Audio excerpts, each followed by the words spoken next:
Welcome back to another deep dive. Today, we are doing something just a little bit different. A little different, yeah. Yeah, usually we are up at, 30,000 feet. We're looking at these massive macro trends. Global supply chains. Right, global supply chains, logistics strategy, really the big picture stuff. But today, we are zooming in. Way in. Way in, down to the absolute microscopic level. We are basically opening up the hood of SAP sales and distribution. What the pros call SD. Exactly, SD. And we are going to stare directly at a very specific and honestly often completely ignored piece of configuration. Which is... We were talking about schedule line categories. And I can already hear some of you reaching for the skip button right now. Don't do it. Right, don't. Because I know, schedule line categories. Really. It sounds like literally the driest topic on Earth. It sounds like a dusty chapter in some accounting manual from, like, 1995. It really does.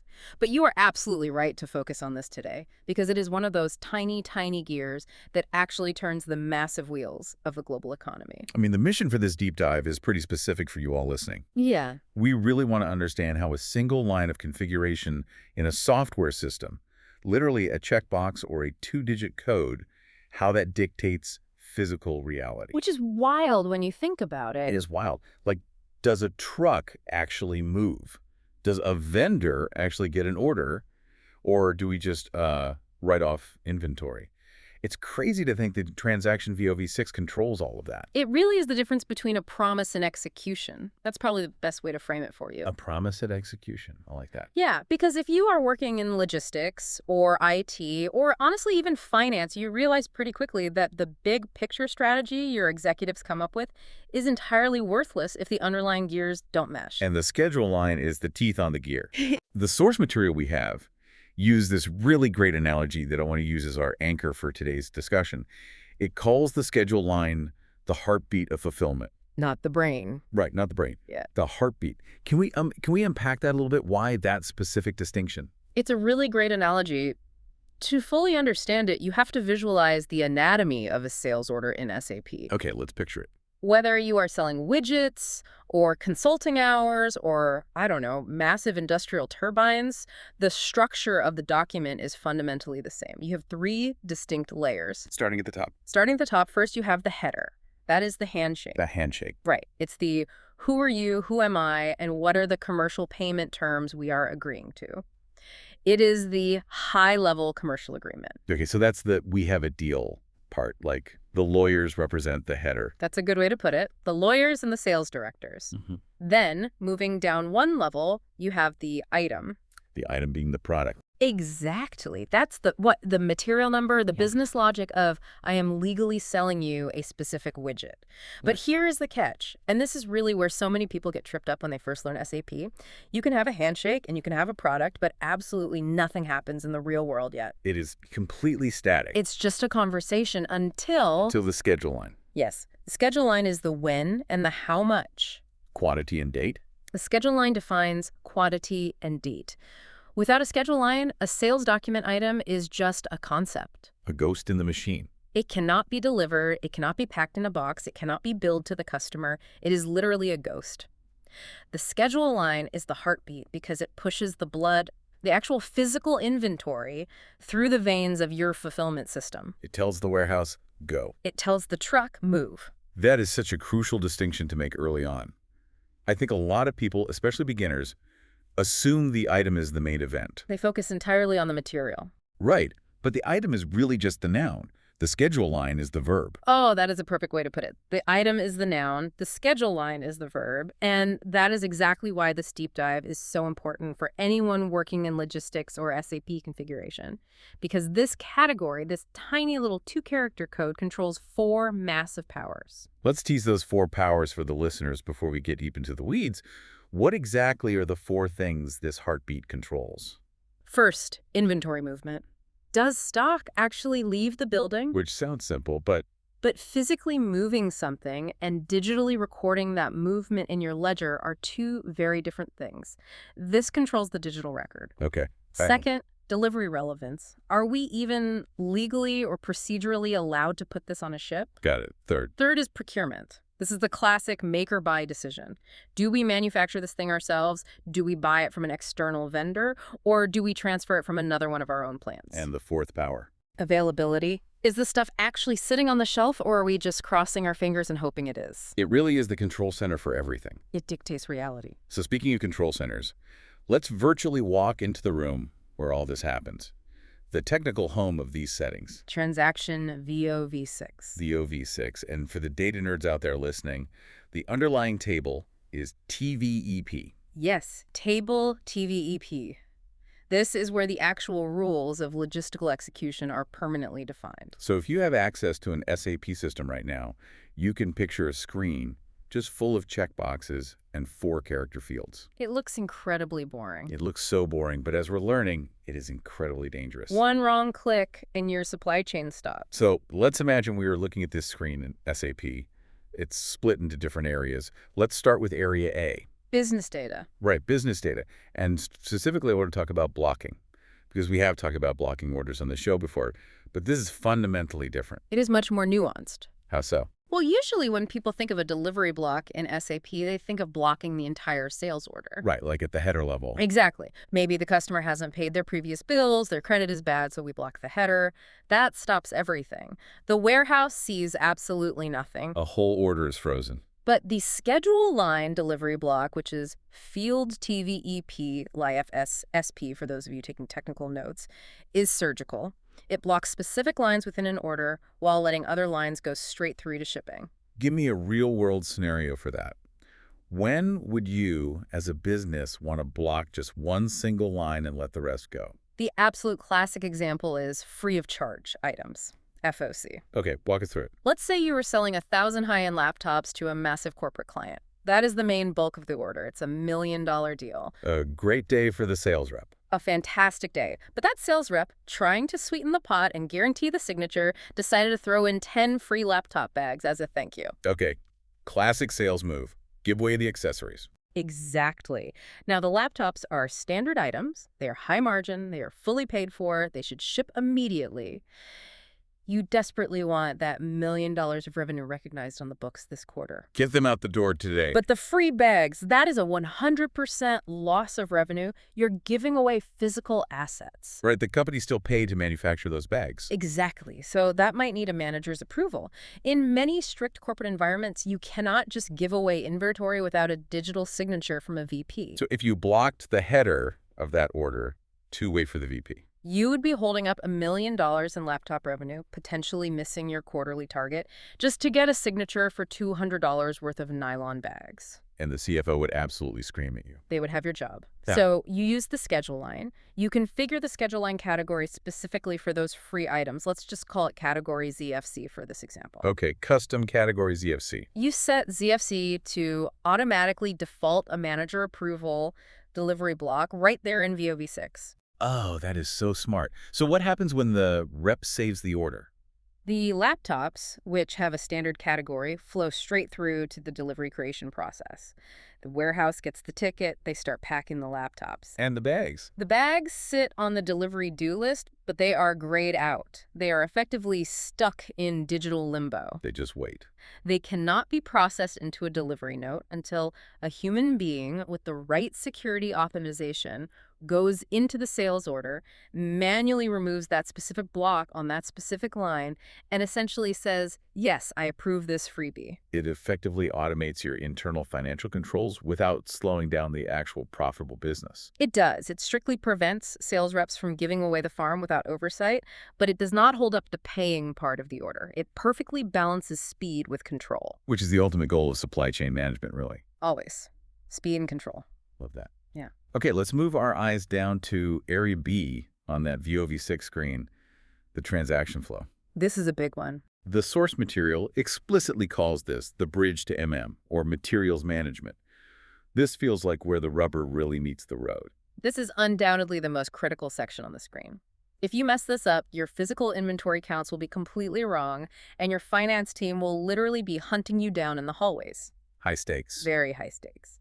The first big setting here is the movement type. TVEP. Yes. Definition time for the listeners. Yeah. What exactly is a movement type in this specific SAP context? It specifies the inventory management language. When we execute a goods issue, when the truck physically leaves the dock, what exactly happens to the stock in our database? It's a translation layer. Exactly. It's a 3-digit code that tells the inventory ledger what just happened in the physical world. And crucially, this field is left blank. Goods literally cannot move. Which makes perfect sense for something like, say, a quote. Right.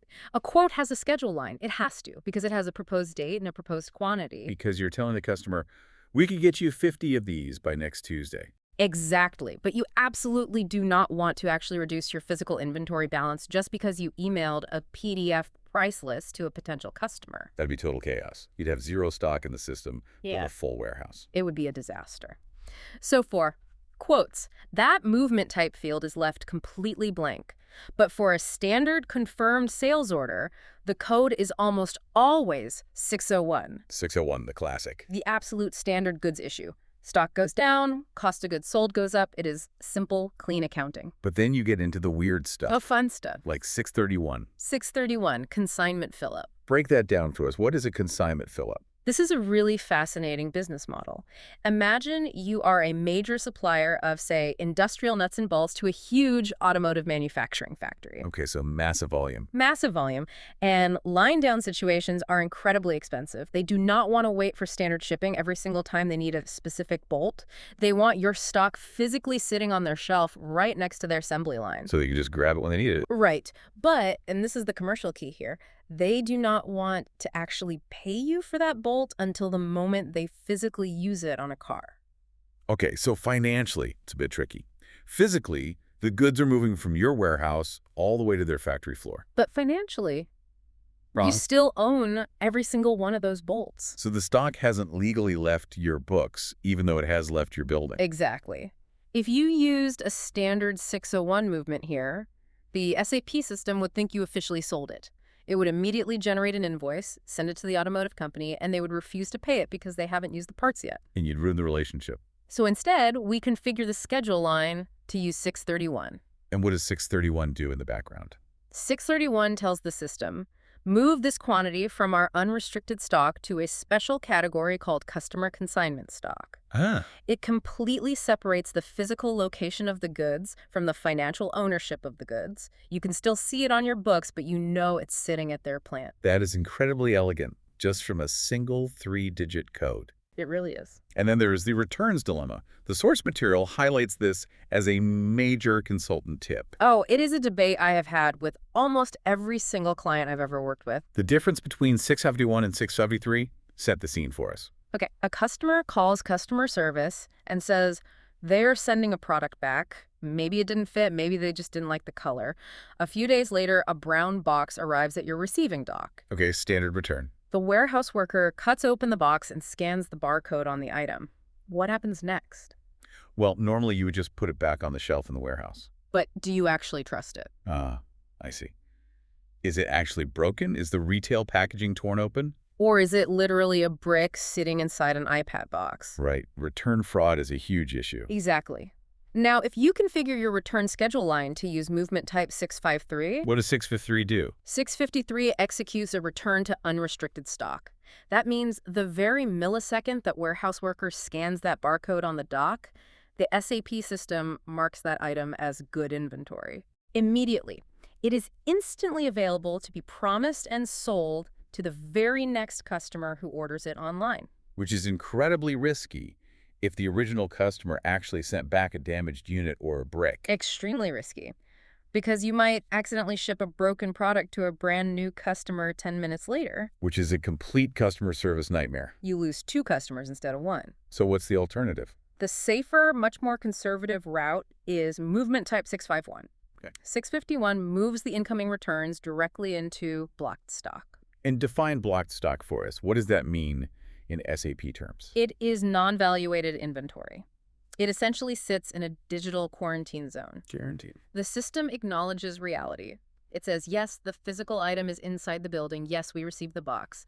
But it strictly says, do not touch this. Do not count this as a financial asset. And absolutely do not sell this. Until someone actually physically inspects it. Right. It forces a buffer. It gives your quality assurance team the time to open the box, Check the item and verify it before you let it hit your financial ledgers or your available inventory pool. It forces a human step in an otherwise automated process. It does. That is a massive operational decision to make based on just choosing between 651 and 653. It changes the entire returns process flow for a company. You go from an automated trust model to a manual verify model, all with one field. It dictates the physical reality of how your warehouse floor operates. Moving on within that transaction flow area, It does. let's talk about procurement. What happens when we look at the shelf, we don't have the stock, and we need to get it? Procurement controls. This feels like where sales and distribution reaches across the aisle and shakes hands with purchasing. It is exactly that. You have Yeah. two main fields here working together, the order type and the item category. So starting with order type, that's field TVEP BSART. This determines the document type of the purchase requisition, or PR, right? Yes. Let's talk about a third-party sales scenario. This is what most people call a drop ship model. You sell it, but you don't actually touch it. Exactly. A vendor ships it directly from their warehouse to your end customer. When your sales rep clicks Save on that sales order, SAP has to automatically, invisibly in the background, generate a purchase requisition to send to that vendor. Because the vendor needs to know to ship it. Right. The order type field in the schedule line tells SAP, hey, when you build this requisition, make it a standard NBA type document. And what if someone forgets to fill that out during implementation? What if you leave this field blank in a third-party scenario? The system literally doesn't know what kind of form to fill out. So it just fails. It fails. And worse, it often fails silently. Oh, that's terrible. It's a total nightmare. The sales rep looks at their screen and thinks they successfully sold the item. The customer gets some email confirmation and thinks the item is coming. But the purchasing department never actually got the digital signal to buy it because the order type was missing in the background configuration. Wow. And then right next to that field, we have the item category. Field TVEP PSTYP. The source material describes this as the switch for shipping logic. I like to call it the traffic cop. The traffic cop. Yeah, because you have two main options you use here. You can put a 0, which means standard, or a 5, which means third party. Okay, break down the difference in how the traffic flows. If you set that field to 0, it creates an individual purchase order. That means the vendor puts the goods on a truck and ships them to us. To our facility. Right. We receive them at our dock, we might repackage them, and then we ship them out to the final customer. We are acting as the physical middleman, and we physically touch the boxes. So the shipping address printed on the purchase order that goes to the vendor is our own warehouse. Correct. But if you change that 0 to a 5, it becomes third party, the TAS category. And that changes the traffic flow. It completely redirects it. That 5 tells the vendor, do not ship this to our warehouse. Ship it directly to the customer's home address that is found on the original sales order. It completely bypasses our entire physical network. Completely. And think about the impact of that. That one single-digit 0 or 5 literally changes the ship to address printed on the purchase order document that goes to your supplier. I am just imagining getting that wrong during a system rollout. Oh, I have seen it happen. Really? You order 5,000 units of something bulky for a big customer, fully expecting a direct drop ship to their site. But someone accidentally configured it with a 0. Oh, no. Suddenly, 5,000 massive boxes show up at your front door. And you might not even have a warehouse at that location. Exactly. It might be your corporate headquarters. Now you have 5,000 pallets sitting in the visitor lobby, the receptionist is panicking, and you have absolutely no trucks or forklifts to move them to the actual customer. Absolute disaster. All because of a single digit. All because of one single field in VOV6. Incredible. Let's briefly touch on the account assignment category, PVE, KNTTP. Why does this specific field matter? This is all about how costs are tracked in the financial controlling modules. But the really big insight here is for make-to-order shops, MTO. Make to order. If your company manufactures custom goods specifically for individual orders, you absolutely have to use the value E in this field. Value E. Why E? E stands for Customer Individual Requirement. It essentially tags the physical stock. Give us an example. Imagine you manufacture custom high-end bicycles. Customer A orders a bike. It's custom painted neon green. It has very specific specialized handlebars. It takes your shop 3 weeks to build this thing. Right. Finally, it's done. It's sitting in the shipping bay waiting for a truck.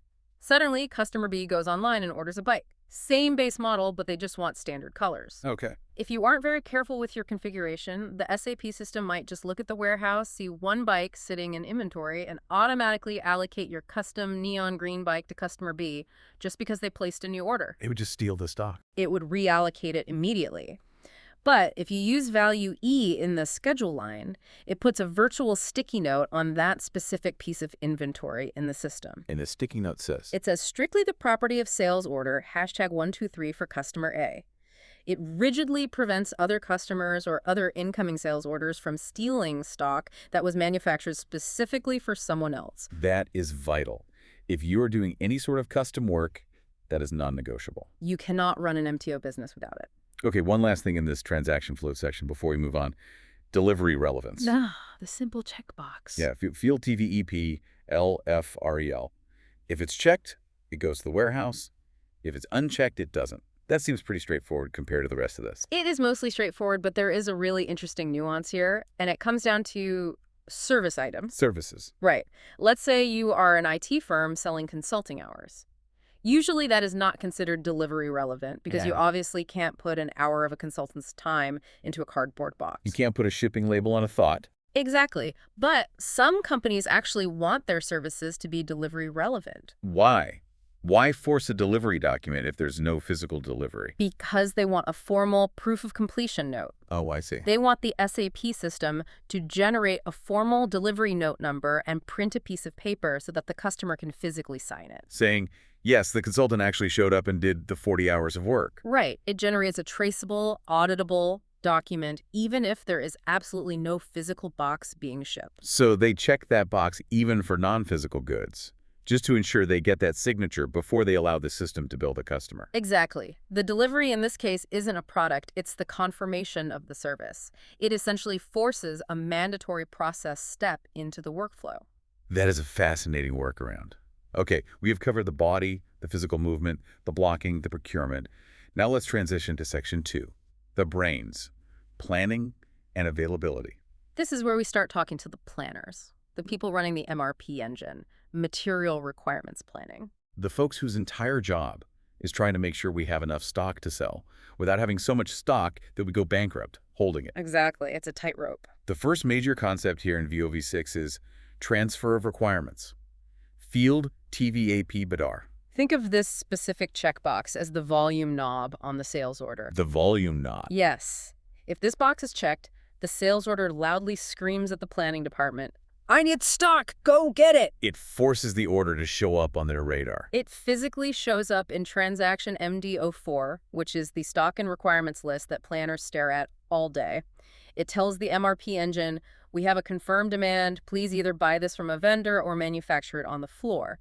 It drives the entire procurement chain. And if that box is unchecked, Total silence. The sales order is completely invisible to the planners. They don't even know it exists. why on earth would you want a sales order to be invisible to the people responsible for getting the stock? Well, think back to quotes. Let's say your sales team sends out 100 formal quotes every single month, but maybe only 10 of those actually convert into firm orders.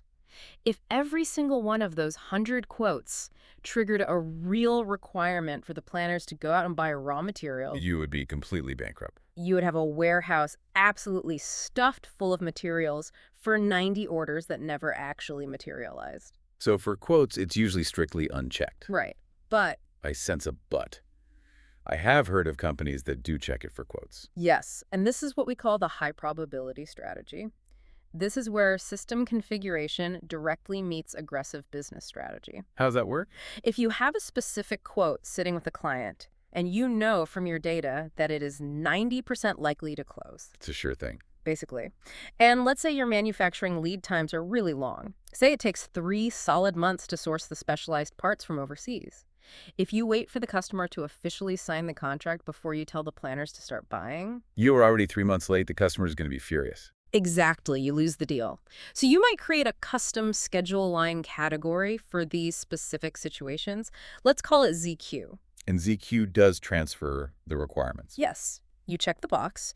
It effectively reserves factory capacity or starts the international procurement ball rolling long before the ink is actually dry on the customer's contract. That sounds like a really risky game to play. It is high risk, high reward.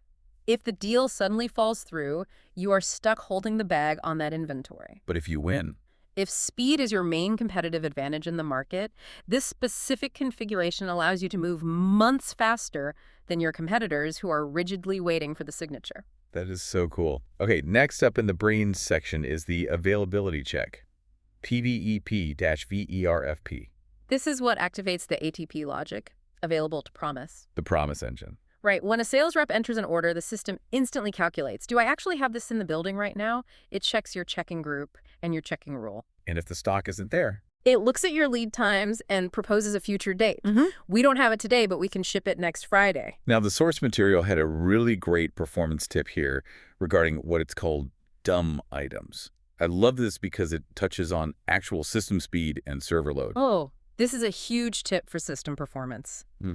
Think about your packaging materials. Wooden pallets, standard cardboard boxes, paper instruction manuals, or even just dummy text lines in an order. The stuff you literally always have on hand. Stuff you buy by the millions, you are functionally never going to run out of standard cardboard boxes. Right.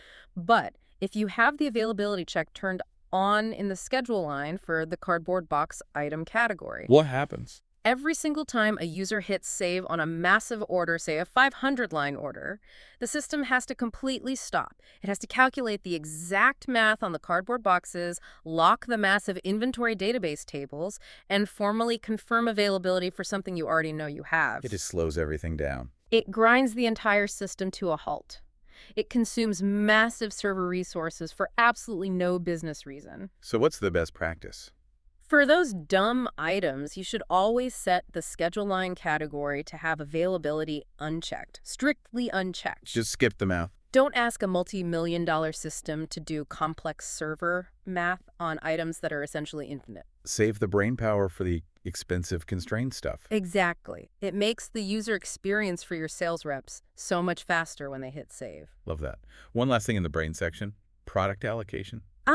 Product allocation. This is the rationing scenario. Rationing, like when a brand new iPhone launches and nobody can get one. Exactly like that. Or during a massive global shortage like we saw with semiconductor chips recently. How does this differ from the normal availability check? Normal availability just checks if you have the stock physically in the building. Product allocation goes a step further. It checks if this specific customer is allowed to have that stock. Oh, interesting. It adds a whole permission layer on top of the physical reality. Yes. You might have 10,000 units sitting in the warehouse right now. Plenty of stock. But if you have defined a business quota that says the North America region is only allowed 5,000 units this month, and they have already hit that cap, What does the system do? the system will literally say out of stock to a North American customer who tries to order today, even though the warehouse shelf is visibly full of product. It effectively lies to the customer. It lies to save the remaining stock for someone else.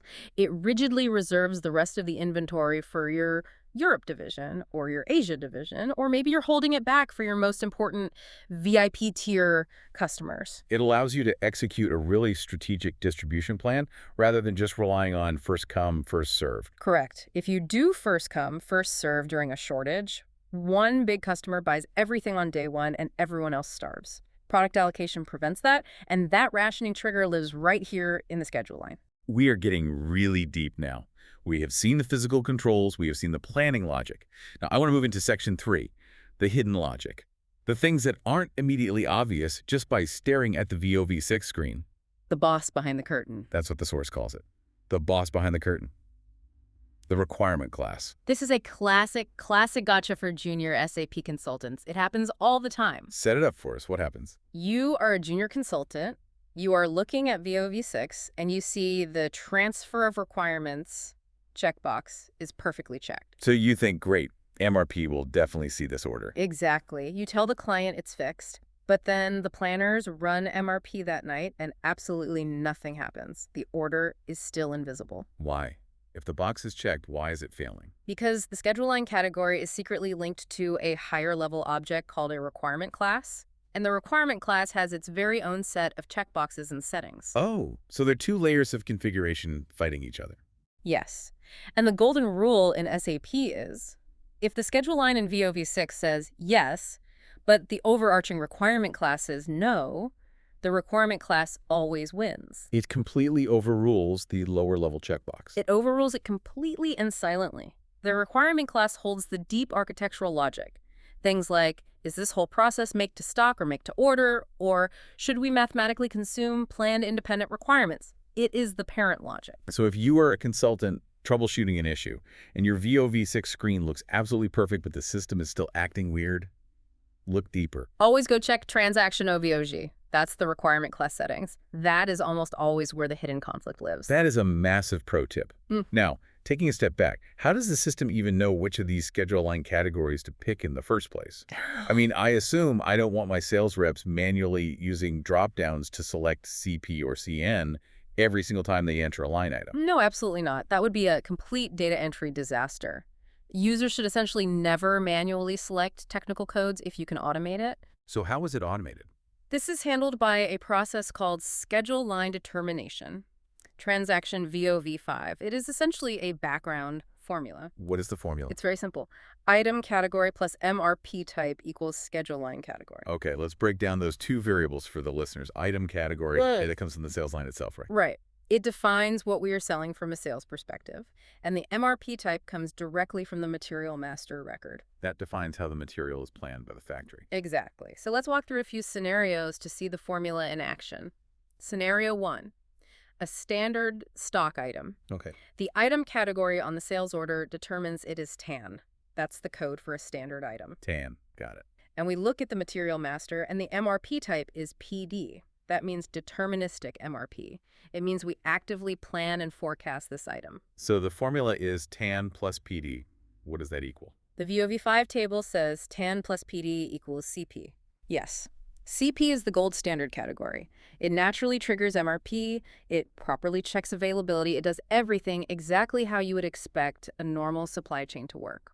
Okay, let's look at scenario 2. Let's go back to that low-value item, the cardboard box we talked about earlier. Perfect example. The item category is still TAN because we are still technically selling it or including it as a standard item. But the MRP type on the material master is different. Right. Because it's a cheap cardboard box, the MRP type is set to ND. ND stands for no planning.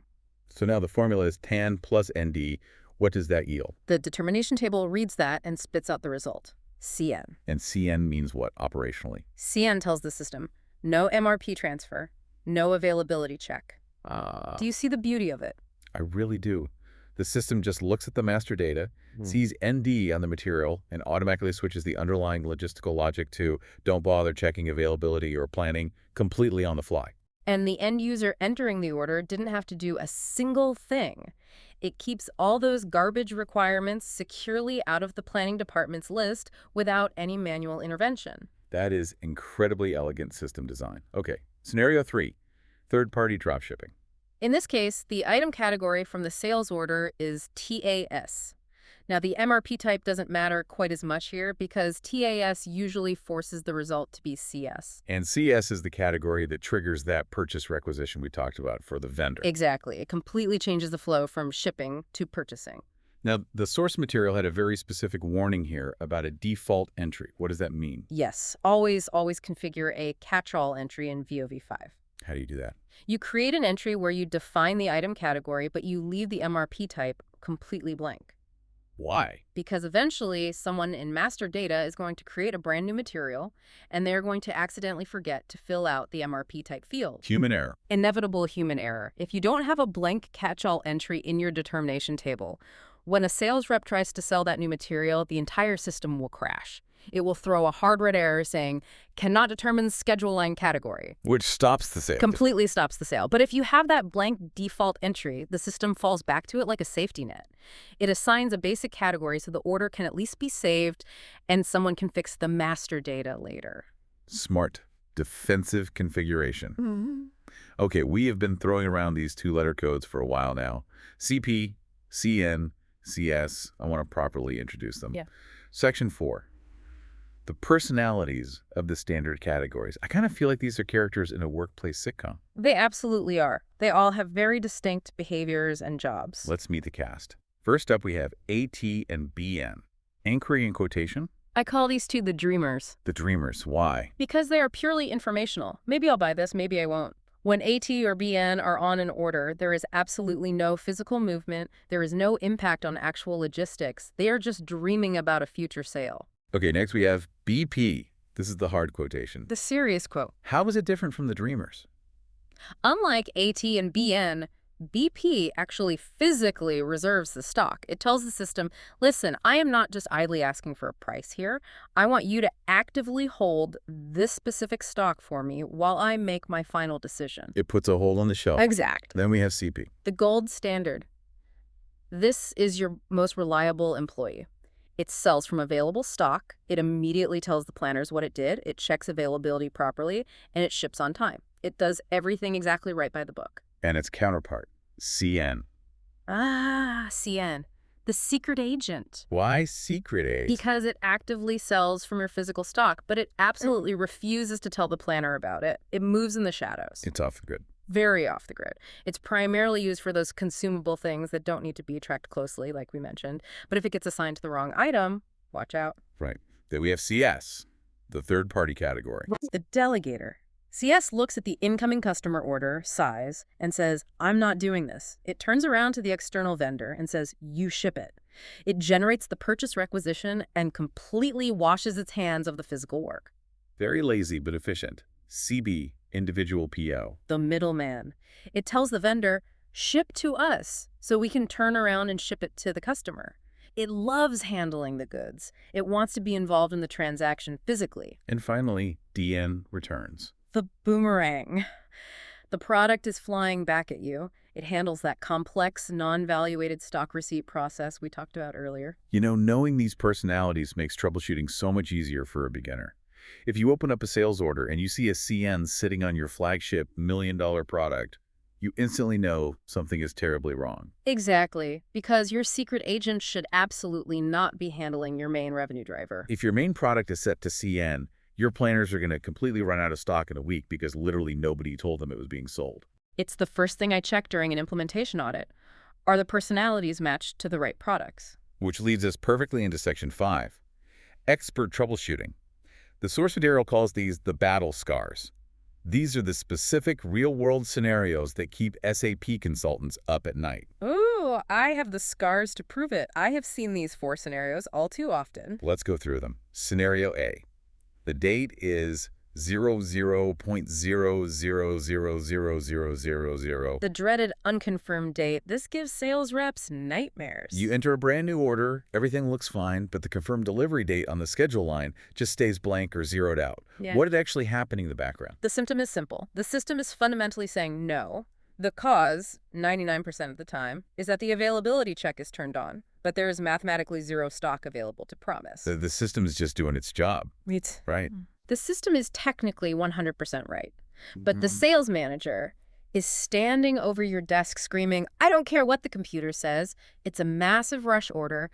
We will find the stock in the back somewhere. Just let me save the order so I can get my commission. So what is the technical fix to appease the angry sales manager? First, as a consultant, you always check MD04 yourself to verify if you really have zero stock. Yeah. Trust, but verify. And if you really have zero, but they still want to force the system? If you absolutely have to force the order through to a delivery, you have to manually switch the schedule line category right there on the order screen. Change it to what? Change it to something like CN. The secret agent.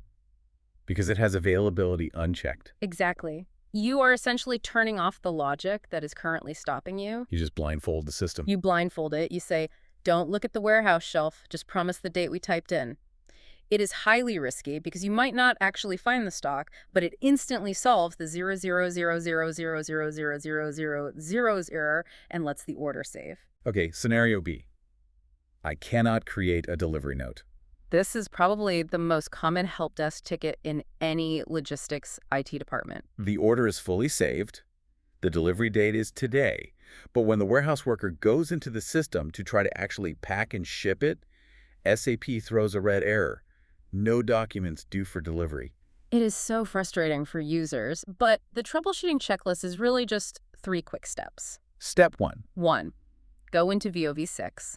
Is the item relevant for delivery checkbox actually checked for that category? If someone accidentally unchecked it, that item will literally never ship, no matter what you do. Okay, assuming it is checked, what is step 2? 2. Look at the schedule line date on the order. Is the date in the future? Ah, If the confirmed schedule line date is tomorrow, you cannot physically ship it today. At least, not unless you manually change your delivery creation and selection criteria to look into the future, which most warehouse workers don't know how to do. makes sense. And step 3, Step 3. Is there a delivery block set in the business data section? like our laptop bag example. Exactly. Remember that manager approval block. If that block is still sitting on the schedule line, the warehouse system simply cannot see the order. It is hidden from them until the manager approves it. They are such simple checks, but I can see how they trip people up constantly in the heat of the moment. When a trunk is waiting at the dock, people panic and forget the basics. Okay, scenario C. Where is my purchase requisition? Third-party drama, the silent failure. You save the dropship order. You are fully expecting a PR to be created in the background for your vendor. You go to check the document flow, and there is nothing there. Just empty space. What is the fix? You have to go straight to VOV6 and look at category CS. To generate a PR, you must have what I call the trinity of fields perfectly filled out. The Trinity. What are the 3 fields? Number 1, order type must be NB. Number 2, item category must be 5. Number 3, account assignment category must be X or E. And if any single one of those 3 is blank or wrong. The PR fails completely silently. The system attempts to build the document in the background, realizes it is missing a key variable, and just gives up. And it doesn't warn the user. It doesn't always throw a loud, obvious error message on the save screen. It just doesn't work. The order saves, but the PR isn't there. That is genuinely terrifying. Silent failures in enterprise systems are the absolute worst. They are the hardest bugs to track down because nobody reports them until the customer calls 2 weeks later asking where their stuff is. Okay, final battle scar. Scenario D, wrong GL account. The finance team comes knocking. The finance team calls you in a panic. Why is this cost of goods sold transaction hitting the wrong financial bucket? Our quarter end numbers are off. And what do they usually do? They usually blame the core finance configuration. They spend hours digging through transaction OBYC trying to find a broken accounting rule. But the root cause isn't in finance at all. The root cause is almost always sitting right here in sales and distribution, because the actual trigger for which GL account gets hit is the movement type we assign in the schedule line. So if you are correctly using 601, it flows cleanly to standard COGS. Right. But if someone was messing around in VOV6 and accidentally assigned 603, which is a plant-to-plant transfer, or 631 for consignment, The accounting engine sees a totally different movement and routes the money to a completely different GL account. exactly. So if the accounting ever looks wrong on a sales shipment, always check the movement type in the schedule line first. It all comes back to the schedule line. Every single time. It is the root of so many downstream processes. So let's bring it all home. We have unpacked a tremendous amount of detail today. We really went into the weeds. We really did. But we have fundamentally seen why the source material calls the schedule line the heartbeat. It rigidly controls movement, delivery relevance, procurement triggers, and availability logic. It is the ultimate connection point in the enterprise. It is the exact spot where the sales process formally connects to materials management and where materials management hands off to finance. Which means if you are an SD consultant, or really anyone working in supply chain IT, you cannot just know sales. No, you can't live in a silo. You absolutely have to know how your specific schedule line configurations physically impact the warehouse workers and financially impact the corporate ledger. And mastering these hidden controls, really deeply understanding the operational difference between a CP and a CN, or the financial difference between a 651 and a 653. That is what separates a basic data entry clerk from a true enterprise solution architect. Absolutely. Understanding this level of detail is what allows you to handle the truly complex business stuff. Global returns, international third-party dropshipping, consignment inventory, that is where you provide real value to a company. I want to leave everyone listening with a final, somewhat provocative thought to mull over. We live in a world of absolute instant gratification right now. We go online, we click Buy Now on our phones, and we just innately expect a brown box to appear on our doorstep tomorrow afternoon. And we almost never think about the underlying logic that makes that physical miracle possible. Exactly. But consider the invisible, silent power of this configuration we just spent an hour dissecting. Think about it. A massive global supply chain's actual efficiency. Whether a customer gets their critical life-saving medication tomorrow or next month can literally hinge on whether a single tiny checkbox for availability or a two-digit order type is set correctly in a dusty back-office menu in SAP. It is actually quite humbling when you frame it like that. Yeah. One wrong setting in VOV6 and the physical truck does not move. The patient at the hospital does not get the medicine. The automotive factory assembly line completely stops. All because of a line of code. So for everyone listening today, the next time you are at work, look at your own logistics processes. Look at the chaos, or hopefully the calm, out there in your physical warehouse. And ask yourself, which category is actually driving this right now? Is it a dreamer? A secret agent? Or the gold standard? Exactly. Go find your heartbeat. Thank you so much for joining us on this deep dive. We will see you all next time.